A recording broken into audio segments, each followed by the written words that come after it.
হবে কোথা এদিকে বলছি যুদ্ধে বলে তেলের দাম পাবে আর চালের দাম পাবে। এখন আমি সংকটে বলছি কন্ডম বইয়ে।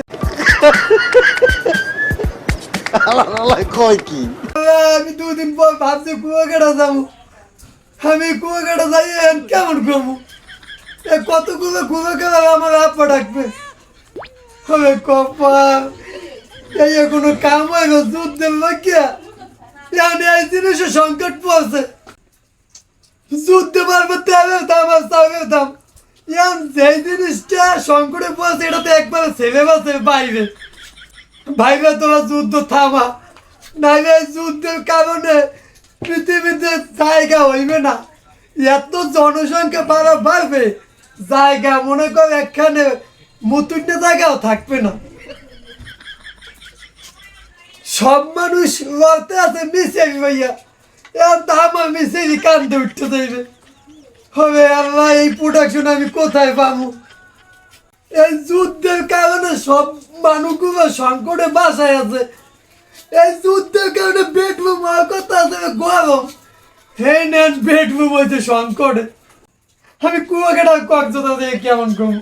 আমি আজকেও 3টায় ফোন দিছি যে সিরিয়াল টিকিট বুকিং করে থইছি। এতগুলো আব্বা টাকা আমি কেমনে শুনবো? আমার কি জায়গা জমি বেশি আছে? আমি একমাত্র ওইটা দিয়েই আমি টিকে আছি। না যদি আমার প্রত্যেকটা খয়রাত করলেও আমার চলবে না। আমার এই প্রোডাকশনে আর কি হইবে?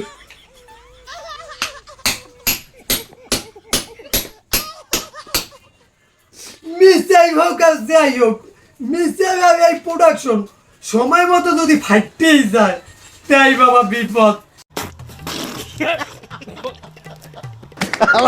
কয় কি ফাইটে গেছে না জানি মানে তুমি আব্বাটা কমছো। আমি এতগুলো আব্বা এতগুলো পোলা মানে বাপ হই আমি কি খাওয়াবো? পুরো সবাই আছে দেশটা কেমনে বাঁচাইবে? হ্যাঁ আমি চিন্তায় আছি। আমার মিসেইটাই আমি মনে হয়েছে টাইটাই শেষ করবো এটাবে, না আমি ঘরে থাকতাম না। কেমনে থাকবো? এই মিসেই কি থামাই সম্ভব হবে? ফোটা এত কিছু সংকট, কত জিনিস আছে অন্য জিনিস সংকটে পড়তে হবে না।